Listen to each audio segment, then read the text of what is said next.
কি করবে এখন? এখন পায়েস রান্না করবা। তুমি পায়েস রান্না করতে পারো? কি কি ইনগ্রেডিয়েন্টস লাগবে? 1 প্যাকেট ফ্রেঞ্চ ফ্রাইস 1/2 লিটার দুধের সাথে মিশিয়ে 10-15 মিনিট। ও আচ্ছা, ইনস্ট্রাকশন দেওয়া আছে না? ইনস্ট্রাকশন দেওয়া আছে। আচ্ছা, সেই ইনস্ট্রাকশন অনুযায়ী তুমি রান্না করবে। এখন তুমি এখানে কি নিয়েছো? মিল্ক কতটুকু? Milk 1/2 litre. 1/2 লিটার। আচ্ছা, 1/2 লিটার মিল্কের মধ্যে এখন কি করবে? প্যাকেটটা মিশিয়ে দেবে না?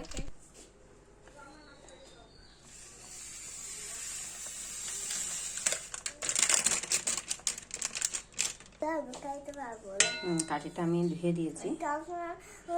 তুমি যদি কখনো নাও এই কাঠিটা ইউজ করবে মিষ্টি জিনিসের জন্য এবং ধুয়ে ইউজ করতে হবে।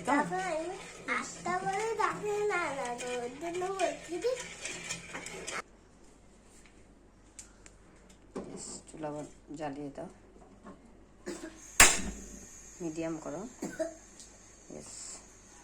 এবার কি করতে হবে? নাড়তে থাকতে হবে, তাই না? ঘন হওয়া পর্যন্ত নাড়তে থাকতে হবে। ওকে, নাড়াচাড়া করতে থাকবে। হ্যাঁ, না নাড়লে নিচে লেগে যাবে, পুড়ে যাবে।